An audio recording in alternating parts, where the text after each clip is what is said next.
क्या आपने नोटिस किया है कि आपका बच्चा भी इस फ़ैन को ही घूमते हुए वॉच करता रहता है, या तो वो कहीं दीवार में या जो हमारे कर्टेन्स हैं उनको स्टेयर करता रहता है, उनको ही वॉच करता रहता है, और वो अपनी सराउंडिंग में और कुछ पे ध्यान नहीं देता।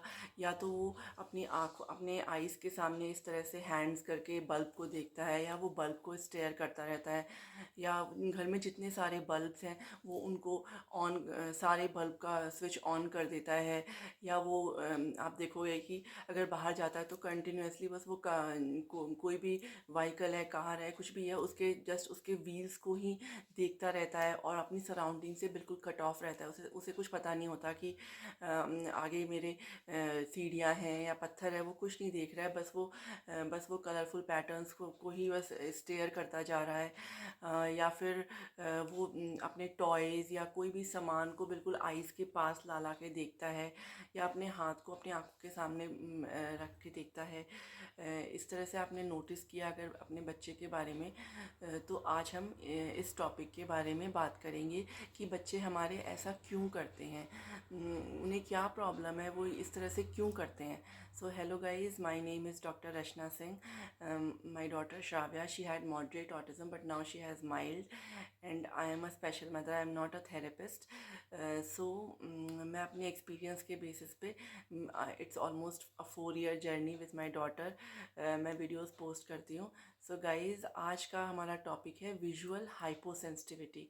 सो अगर आप लोगों ने नहीं देखा है, मैंने इससे पहले जो वीडियो पोस्ट किया वो विजुअल हाइपर सेंसिटिविटी का वीडियो था, तो प्लीज़ आप उसको पहले वॉच करें फिर इसको वॉच करें, तभी आपको प्रॉपरली समझ में आएगा. क्योंकि विजुअल हाइपर सेंसिटिविटी और हाइपो सेंसिटिविटी दोनों एक दूसरे के ऑपोजिट हैं. सो जो चीज़ें हाइपर सेंसिटिविटी में बच्चे को होती है उसका ऑपोजिट हाइपो सेंसिटिविटी में होता है. सो बेसिकली मैंने लास्ट वीडियो में भी आपको बताया है कि हमारे सारे सेंसरी ऑर्गन्स, जो 5 सेंसरी ऑर्गन्स हैं, उन पे रिसेप्टर्स होते हैं. हम बाहर से इनपुट लेते हैं अपने नर्वस सिस्टम, या फिर आप समझो कि ब्रेन को हम इनपुट मिलता है, ब्रेन प्रोसेस करता है और फिर वो सिग्नल सेंड करता है, और फिर हमें एक विजुअल मिल पाता है, या स्मेल या टेस्ट, या हम सुन पाते हैं, जो भी है. ये sorry guys, power light cut हो गई है, बट अब मैं एक फ्लो में वीडियो बना रही हूँ तो मैं सोच रही हूँ ठीक है बना देती हूँ ऐसे ही. मैं कहाँ पे थी कि हाँ, तो हमको जब ब्रेन फिर सिग्नल सेंड करता है तभी हमें एक विजुअल मिलता है, या फिर हमको टेस्ट आता है, हम सुन पाते हैं, हम स्मेल कर पाते हैं, हम टच कर पाते हैं, फील कर पाते हैं क्या है वो, जो भी ऑब्जेक्ट हम टच कर रहे हैं सॉफ्ट है कैसा है. तो हमारे ब्रेन, और प्रॉब्लम यही है कि हमारे बच्चों को इसलिए इसे बोलते हैं कि सेंसरी प्रोसेसिंग डिसऑर्डर है, क्योंकि हमारे बच्चों का जो नर्वस सिस्टम है, जो ब्रेन है, वो जो इनपुट है उसको प्रॉपरली प्रोसेस नहीं कर पाता है, जिस वजह से बच्चों को ये सारे सेंसरी इश्यूज होते हैं. क्योंकि अब उनको जो हमारा हाइपो सेंसिटिविटी है इसको हम बोलते हैं अंडर रिस्पॉन्सिवनेस, हाइपर सेंसिटिविटी को हम बोलते हैं ओवर रिस्पॉन्सिवनेस, और हाइपो सेंसिटिविटी को अंडर रिस्पॉन्सिवनेस. ओवर मीन्स कि इनपुट जो नॉर्मल है हमारे लिए वो बच्चे को ज़्यादा मिल रहा है, और अभी जो हाइपो सेंसिटिविटी है इसमें जो इनपुट हमारे लिए नॉर्मल है वो बच्चे के लिए बहुत कम है. उसको बाहर से विजुअल इनपुट बहुत कम मिल रहा है, और ब्रेन जो है उसको प्रोसेस करके उसको सिग्नल दे रहा है कि इनपुट कम है, अभी इनपुट को और लो. अब इसमें बच्चे की कोई गलती नहीं है कि वो ऐसा क्यों कर रहा है. हाँ, बच्चे को बिल्कुल नहीं डांटना है, उसकी गलती नहीं है बिल्कुल भी. हमारे बच्चे को जब सिग्नल मिल रहा है कि लो इनपुट है, आप इनपुट को और लो, तो इस वजह से वो इस तरह की चीज़ें करते हैं कि वो उसको मोशन और चाहिए तो वो सीलिंग फैन को लगातार देख रहा है, या व्हील्स को लगातार देख रहा है. अब उसको लाइट और ज़्यादा चाहिए. लाइट और मोशन दोनों से रिलेटेड होता है हाइपोसेंसिटिविटी. अगर उसको लाइट ज़्यादा चाहिए तो वो हैंड से इस तरह से करके देख के और अपने आप को स्टिमुलेट कर रहा है, बल्ब को कंटिन्यूसली वॉच कर रहा है. घर में अगर पर्दे हैं, कलरफुल पैटर्न्स हैं, कुछ भी बेड शीट कलरफुल है, वॉल है, तो वो उसको ही स्टेयर करता जा रहा है लगातार, और अपने आप को और स्टिमुलेट करने का ट्राई कर रहा है, अपने आप को और इनपुट देने का ट्राई कर रहा है. सो इसमें बच्चे की कोई गलती नहीं है। सो आपको उसको डांटना नहीं है। ये इशू, ये सेंसरी इशू इस वजह से है क्योंकि हमारे बच्चे का को विजुअल हाइपोसेंसिटिविटी का इशू है। अब उसको इनपुट ज़्यादा लेना है। अब ये तो हो गया कि हाइपोसेंसिटिविटी क्या है। सो अब इसमें सिम्टम्स क्या आएंगे कि बच्चे को विजुअल स्टिमुलेशन के लिए वो सीक करेगा। तो इसमें हमारा बच्चा विजुअल सीकर होगा। हाइपर सेंसिटिविटी में वो अवॉइडर था, वो वहाँ से भाग रहा था, लेकिन विजुअल हाइपो सेंसिटिविटी में बच्चा सीकर होगा, वो और सीक कर रहा है विजुअल को, और विजुअल का इनपुट वो और लेना चाह रहा है। तो वो एक सीकर है। तो इसीलिए वो बच्चे ऑब्जेक्ट को बहुत क्लोज लाके आइज़ के पास देखते हैं, बल्ब को इस तरह से देखते हैं, या अपने हैंड्स को इस तरह से करके देखते हैं। सो ये सारे सिम्टम्स आपको मिलेंगे बच्चे में कि बच्चा जो है, जो आप ध्यान दोगे कि अगर उसके पास कुछ लाइट वाले टॉयज़ है, जो टॉयज़ आते हैं ना कि चाबी भर दी तो वो लाइट उनमें से आती है, और वो साउंड भी आता है, तो वो उसको लगातार उसी को देखते रहते हैं और बार बार उसको ऑन करके चलाते रहते हैं। आप सोचोगे कि ये बार बार क्यों चला रहा है, मतलब अब वो रुक ही नहीं रहा बच्चा हमारा, बार बार उसको ऑन, जैसे ही वो बंद हो रहा है फिर ऑन कर दे रहा है, फिर ऑन कर दे रहा है, और उसी में उसको ही देखने में लगा हुआ है। सो हमको वो एबनॉर्मल फील होगा, बट बच्चा अपने आप को विजुअल इनपुट दे रहा है अपने आप को स्टेबल करने के लिए, अपने इन्वायरमेंट के साथ अपने बॉडी को स्टेबल करने के लिए वो और विजुअल इनपुट ले रहा है। आप देखोगे वो हर चीज़, कोई टॉय है, कुछ भी सामान उसके हाथ में, तो वो उसको ऐसे ऐसे घुमा रहा है, फिजिट कर रहा है, घुमाते रहते हैं इस तरह से कर करके। तो वो और ज़्यादा उससे मोशन सीख कर रहा है, इसलिए वो इसे घुमा रहा है और अपने आप को मोशन के लिए और इनपुट दे रहा है। सो बेसिकली इस तरह के आपको सिम्टम्स बच्चे में मिलेंगे। और बच्चा बिहेवियर्स में क्या शो करेगा कि वो उसकी awareness to the environment will be very poor. She और he will not understand about his environment.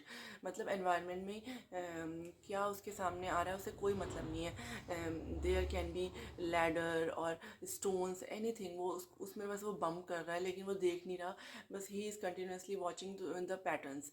कहीं पे उसको कलरफुल पैटर्न मिल गया, वो उसको देख रहा है। सनलाइट है, वो सन की तरफ देख रहा है, या तो वो कहीं पे ब्राइट लाइट है, वो उसको वॉच कर रहा है, अपने हाथों को इस तरह से करके वॉच कर रहा है सन को। बाहर अगर गया है, घर में है तो बल्ब को देख रहा है, पंखे को देखने में लगा है, उसको कोई मतलब नहीं है कि आसपास हम क्या बात कर रहे हैं, क्या हो रहा है, उसका कोई फोकस, उसका कोई अटेंशन नहीं है। इसीलिए हमारे बच्चे अपने आप से कुछ सीख ही नहीं पाते। वो हमें आई कांटेक्ट क्यों नहीं देते, क्योंकि उनका ध्यान तो दूसरी चीज़ों में है, वो अपने को इनपुट देने में लगे हैं कि अपने आप को वो स्टेबलाइज कर सकें। तो वो हमारे साथ हमारी ना बातों पे ध्यान दे रहे हैं, ना आसपास क्या हो रहा है इस पर ध्यान दे रहे हैं, इसलिए दे आर पुअर लर्नर्स। सो हमको अब क्या करना है कि उनका ध्यान, उनको वो विजुअल इनपुट प्रोवाइड करना है, जिससे कि उनका ब्रेन उनको ये सिग्नल दे कि हाँ ओके, अभी उसको ये विजुअल इनपुट जितने लेवल पे चाहिए उतना मिल चुका है। सो उसके बाद ही वो दूसरी तरफ फोकस अटेंशन दे पाएंगे। हमारी respond to name, eye contact, ये सारी चीज़ें तभी वो कर पाएंगे। सो इसलिए आप बच्चों के ये सारे बिहेवियर्स देखोगे, और बेसिकली प्रॉब्लम क्या होगी कि बच्चा बहुत सीकर है विजुअल इनपुट का। तो हमें अब उसको क्या करना है, अब इसका ट्रीटमेंट क्या होगा। ट्रीटमेंट तो हम ऐसा सच कुछ कह नहीं सकते, इसको मैनेजमेंट कहेंगे कि हम अब उस बच्चे को मैनेज कैसे करेंगे। सो सबसे इम्पॉर्टेंट है कि आप उसको विजुअली स्टिमुलेटिंग टॉयज़ देंगे, लाइट अप वाले टॉयज़ देंगे, फिजिट ला के देंगे कि वो उसको घुमाए। हमें बच्चे को रोकना नहीं है, उसको विजुअल इनपुट लेने से रोकना नहीं है, बिल्कुल भी डांटना नहीं है, वरना बच्चा बिहेवियर्स शुरू करने लगेगा। उसे लगेगा कि आप उसको लेने नहीं दे रहे हो इनपुट, और वो उसकी नीड है, उसमें वो कुछ कर नहीं सकता, उसकी गलती नहीं है, वो उसके ब्रेन की, उसके नर्वस सिस्टम की नीड है, तो इसलिए वो सीख कर रहा है, तो हमें और देना है। सो सबसे इम्पॉर्टेंट मैं आपको बताऊं कि आपको सबसे पहले ओटी ज़रूर करवाना है। आप कहोगे कि ये विजुअल से रिलेटेड नहीं है, ठीक है, लेकिन और जब हम ऑक्यूपेशनल थेरेपी कराते हैं ना, तो हम बच्चे पे बहुत ज़्यादा फोकस कर रहे होते हैं, उसको डिफरेंट डिफरेंट टाइप की एक्सरसाइजेस करा रहे होते हैं, जिससे बच्चे को अपना फोकस इन चीज़ों से हटा के, विजुअल लेने से हटा के कहीं और भी फोकस करना पड़ता है। जैसे आप जब बच्चे को अलग अलग तरह से एनिमल वॉक्स करा रहे हैं, जिम बॉल एक्सरसाइजेस करा रहे हैं, आप वहाँ देखोगे कि जहाँ पे हम ऑक्यूपेशनल थेरेपी कराते हैं, उनके पास क्या होती है, लॉग होती है पूरी, उसके ऊपर बैलेंस करवा रहे होते हैं, डिफरेंट डिफरेंट झूले होते हैं उनके पास, उस पे वो अलग अलग तरीके से मोशन दे रहे होते हैं। तो बच्चा जो मोशन सीख कर है वो प्रॉब्लम उसकी वहाँ से सॉल्व होगी कि हम उसको जिम बॉल पे मोशन दे रहे हैं, स्विंग पे मोशन दे रहे हैं। आप पार्क लेके जाओ, उसको स्विंग पे मोशन दे रहे हो, तो एटलीस्ट उसकी मोशन की जब नीड होगी ना कंप्लीट बैलेंस की, तो आप अपने आप देखोगे कि बच्चा सीलिंग फैन और ये व्हील्स व्हील्स देखना बंद कर देगा धीरे धीरे। जब आप ओटी स्टार्ट कराओगे ना तो आप देखोगे कि विद इन 2-3 मंथ्स भी वो कम हो जाएगा बहुत, और धीरे धीरे ये चीज़ फेड ऑफ हो जाएगी। इवन श्राव्या को भी क्या क्या इश्यूज़ थे। श्राव्या इस तरह से हैंड करके देखती थी, फिजिट तो वो बहुत ज़्यादा करती है, हर टॉय को घुमाती है वो। लाइट्स उसको बहुत सारी चाहिए, वो सारी लाइट्स ऑन कर देती है। और उसकी प्रॉब्लम क्या है कि वो, हाँ, अपने हैंड्स को इस तरह से आईज़ के पास करके देखती है, चीज़ों को ही पास ला के देखती थी। तो अभी उसमें क्या क्या इम्प्रूवमेंट हो गए हैं कि अब वो इतना ज़्यादा लाइट को नहीं देखती, अब वो कम लाइट में भी रह लेती है। इवन वो लाइट ऑफ करके एक एक बल्ब भी जलाती है। और प्लस अब उसका हाथ का ये चीज़ बिल्कुल अब चला गया है। हाँ, अभी वो हैंड्स को इस तरह से करती है, फिजिट तो करती है लेकिन अब बहुत कम हो गया है, तो मैं उसके लिए उसको रोकती भी नहीं। उसको हमने फिजिट दिया है, बट वो उस फिजिट से बेटर वो अपने एनिमल्स को ही मूव करना पसंद करती है। तो इट्स ओके, उसे करने दो। पहले वो वॉल को स्टेयर करती रहती थी, पर्दे को। मैं एक्सरसाइज करा रही हूँ और वो कर्टेन को ऐसे बस कर्टेन में देख रही है, आगे मेरे को मुझे देखती नहीं थी। लेकिन अब उसने ये सब छोड़ दिया, वो मेरी आई टू आई कांटेक्ट मुझे प्रॉपर देती है।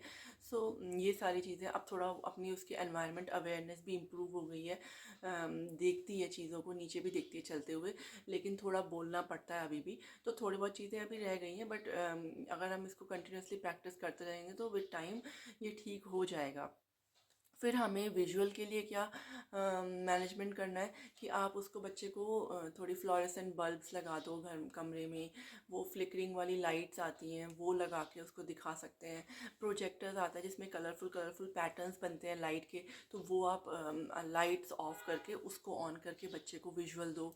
फिर आप क्या कर सकते हो कि जो फेरी लाइट्स होती हैं दिवाली वाली, उनको ना आप इस तरह से ऐसे ऐसे करके सर्कुलर वे में चिपका दो। मैंने चिपकाया हुआ है, तो मैं आपको अभी अभी दिखा दूंगी उसको। तो इस तरह से चिपका के आप उसको ऐसे सर्कुलर वे में चिपका दो, और फिर कमरे की लाइट्स ऑफ करके उसको ऑन कर दो। जैसे जो ग्रीन लाइट्स होती हैं स्पेसिफिकली, बहुत ज़्यादा कॉन्ट्रास्ट वाली लाइट्स होती हैं, वो वाली लाइट्स लगानी है। ब्लू ग्रीन इस तरह के कलर्स लगाने हैं, तो बच्चे को वो विजुअल लेने दो। आप बॉटल्स बना लो, पेप्सी की जो बॉटल्स आती हैं सिंपल वाली, वो बॉटल्स लेके आप कलर ऐड करके कलरफुल वाटर बना के उसमें ग्लिटर डाल दो, और फिर आप नीचे लाइट रख के उस पर रख के बॉटल्स को आप बच्चे को लाइट्स ऑफ करके वो रख के दिखा सकते हो। सो ये हम उसको बेसिकली विजुअली स्टिमुलेट कर रहे हैं। विजुअली स्टिमुलेटिंग टॉयज़ तो आपको देने ही हैं, लाइट्स वाले टॉयज़, फिजिटिंग टॉयज़, ये सारे बच्चे को देने हैं। और बच्चे को आपको अलग अलग मतलब कलरफुल एनवायरनमेंट्स में लेके जाना है, जिससे बच्चे को वो मिले कलरफुल एनवायरनमेंट। सनलाइट में घुमाना है, जिससे धीरे धीरे उसको वो विजुअल जब इनपुट ज़्यादा मिलता रहेगा ना, तो धीरे धीरे उसका ब्रेन स्टेबलाइज होने लगेगा, उसको इसकी इनपुट की नीड कंप्लीट होने लगेगी, तो बच्चा काफ़ी कुछ नॉर्मल स्पेस में आ जाएगा। तो बच्चे को रोकना नहीं है, विजुअल स्टिमुलेशन देना है।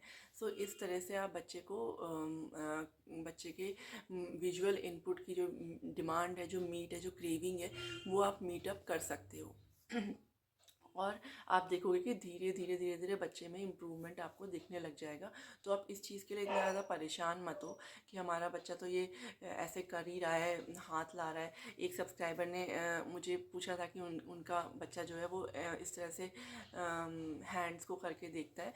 तो डोंट वरी, वो बच्चे शुरू में करेंगे क्योंकि उनको इनपुट की नीड है ना, तो वो इसलिए कर रहे हैं।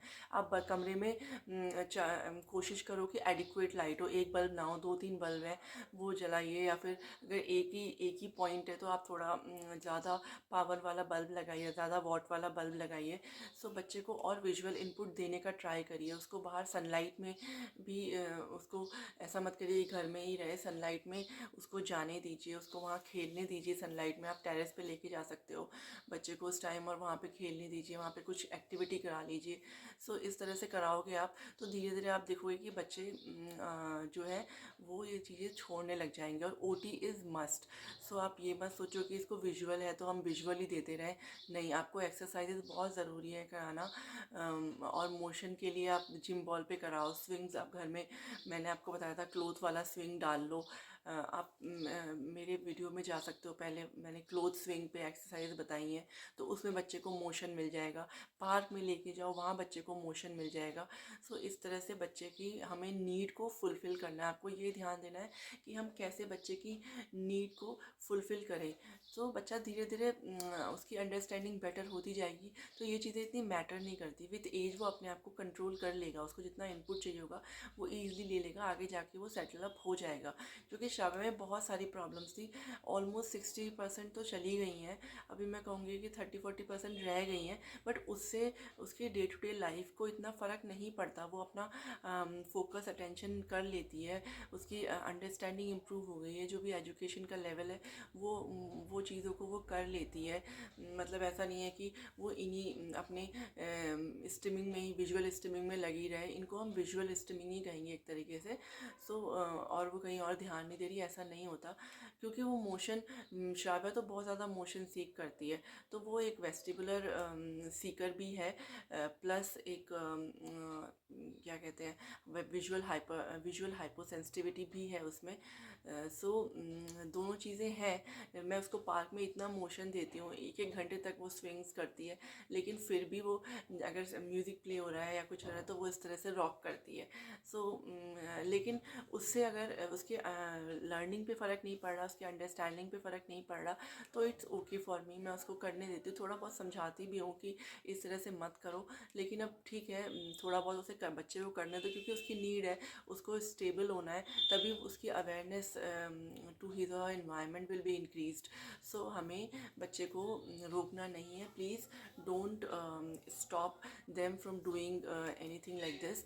They are seeking for the visual input. Let them take more visual input, जिससे कि उनकी ब्रेन जो है वो स्टेबलाइज हो पाए। सो गाइज, आज का वीडियो यहीं तक है। आई होप कि मैंने आपको विजुअल हाइपर सेंसिटिविटी और हाइपो सेंसिटिविटी बहुत अच्छे से, मैं एक बेसिक मतलब हमारी नॉर्मल लैंग्वेज में मैंने आपको समझाने की कोशिश की है। सो इससे आप परेशान मत हो, बस अपनी तरफ से कोशिश करो कि आप बच्चे को दे दो उतना स्टिमुलेशन, बाकी आप परेशान मत हो, आप एक्सरसाइज कराते रहो, धीरे धीरे बच्चे का ना इम्प्रूवमेंट आता जाएगा। सॉरी, मैं ये एक चीज़ इसमें डालना भूल गई कि बच्चे जो हैं वो स्क्विंटी आइज़ भी करते हैं और कॉर्नर आइज़ करके भी लगातार जैसे स्टेयर करते रहते हैं, क्योंकि वो और उसमें मतलब आप समझ लो कि जो बच्चे इस तरह से कर रहे हैं उनका लेवल, उनका विजुअल हाइपोसेंसिटिविटी का लेवल और बहुत ज़्यादा है। सो वो बहुत ज़्यादा सीख कर रहे हैं, उनको बहुत कम विजुअल इनपुट मिल पा रहा है। सो इसलिए वो कॉर्नर आइज़ करके इस तरह से लगातार देखते रहते हैं या स्क्विंटी आइज़ करते हैं। सो ये दोनों प्रॉब्लम्स भी विजुअल हाइपोसेंसिटिविटी में ही आती है। सो आपको जैसे मैंने बोला है, वो आप उनको बस विजुअल जो है वो देते रहो, सो बच्चे की ये प्रॉब्लम भी सॉल्व हो जाएगी। ये इस तरह से आप फेरी लाइट को चिपका के ना कोई पैटर्न बना सकते हो। जैसे मैंने ये सर्कुलर बनाया है, आप स्क्वायर भी बना सकते हो, ऐसे रेक्टेंगल बना सकते हो। सो शेप्स के अकॉर्डिंग आप इस तरह से टेप से चिपका के ना इसको आप लगा सकते हो। और जैसे ये बॉटल है, तो आप बॉटल में थोड़ा कलर्ड वाटर स्पार्कल डाल के इसको लाइट के ऊपर रखोगे तो ये ग्लो करेगी, तो इस तरह से आप कर सकते हो। And the third thing is कि ये दिवाली में आता है ना ऐसा प्रोजेक्टर टाइप का छोटा सा, तो लेज़र लाइटिंग करता है, तो इससे बहुत सारे पैटर्न्स आते हैं ना बाहर, बहुत सारे डिफरेंट कलरफुल पैटर्न्स वॉल पे वो सारी तरफ वॉल पे मूव करेंगे स्लोली, फिर उनको आप फास्ट भी कर सकते हो। तो ये इस तरह का ये आता है, तो ये आप ले सकते हो। और इससे आप विजुअल स्टिमुलेशन बच्चे को और इनपुट दे सकते हो। Guys, thank you so much for watching our channel. Please like, share, subscribe and comment on our YouTube channel Proud Mommy. Bye.